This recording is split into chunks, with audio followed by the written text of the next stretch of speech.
بسم اللہ الرحمن الرحیم. ناظرین السلام علیکم ورحمۃ اللہ. سیرت النبی کی یہ کتاب ہے جس سے ہم آپ کے سامنے رکھ رہے ہیں حضور کی زندگی. ناظرین وی لاگ نمبر ہے 410 410 اور 6 قسط ہے. آج پیج ہے 246.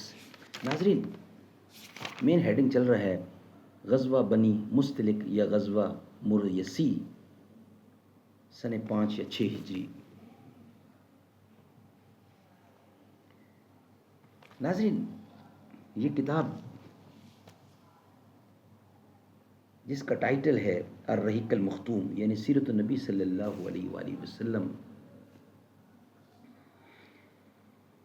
سیرت النبی صلی اللہ علیہ وسلم پر دنیا بھر میں اول انعام یافتہ یہ کتاب ہے الرحیق المختوم. مولانا صفی الرحمان مبارک پوری اس کتاب کے رائٹر ہیں. ناظرین رابطہ عالم اسلامی مکہ مکرمہ کے زیر اہتمام منعقدہ سیرت نگاری کے عالمی مقابلے میں اول انعام یافتہ یہ کتاب ہے. اول آنے والی عربی کتاب کا اردو ترجمہ ہے جو ہم آپ کے سامنے روزانہ کی بنیاد پر 1 یا 2 ویلاگ آپ کے سامنے رکھتے ہیں. قال اللہ تعالی یسقون من رحیق مختوم، یہ لوگ سرے بمہر شراب پلائے جائیں گے. بسم اللہ الرحمن الرحیم. قال اللہ تعالی وَإِن تُطِيعُوهُ وَتَهْتَدُوا، اور اگر اس کی فرما برداری کرو گے تو راہ پاؤ گے.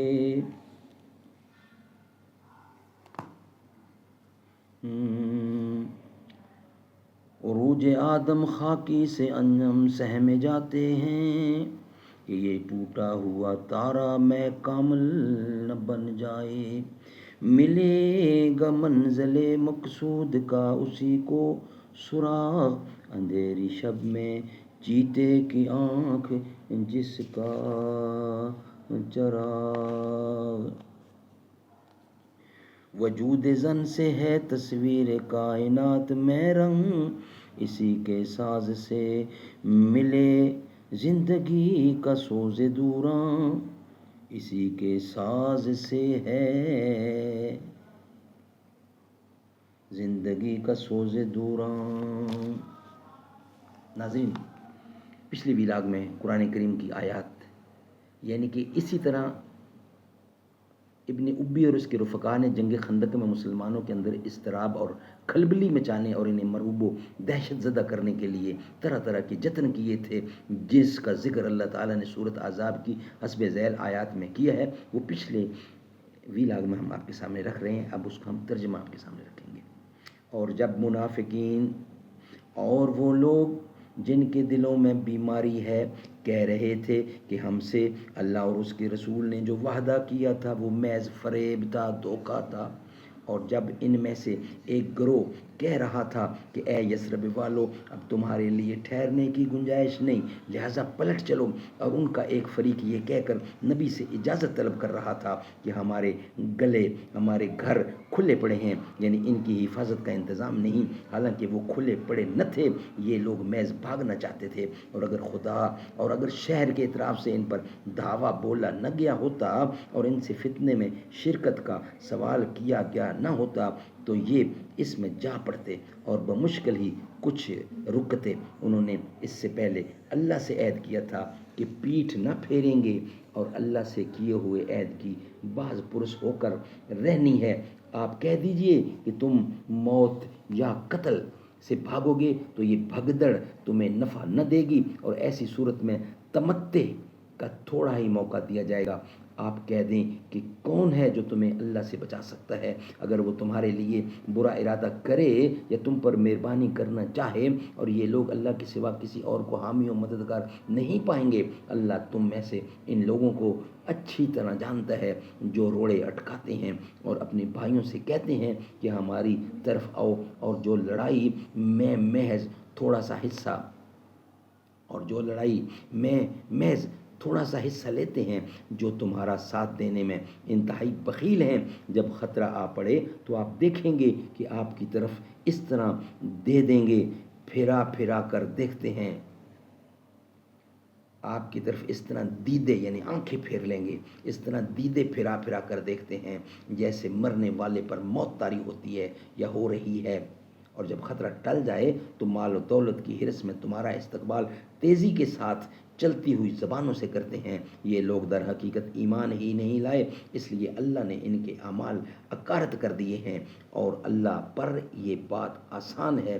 یہ سمجھتے ہیں کہ حملہ آور گروہ ابھی گئے نہیں ہیں، اور اگر وہ پھر پلٹ کر آ جائیں تو یہ چاہیں گے کہ بدوؤں کے درمیان بیٹھے تمہاری خبر پوچھتے رہیں، اور اگر یہ تمہارے درمیان رہیں بھی تو کم ہی لڑائی میں حصہ لیں گے۔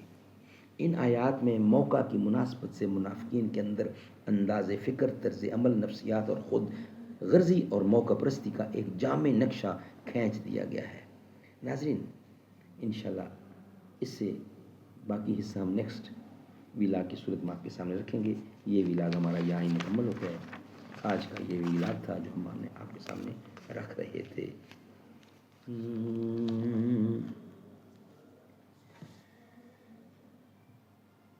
اب تو بس ایک ہی دھن ہے کہ مدینہ دیکھوں،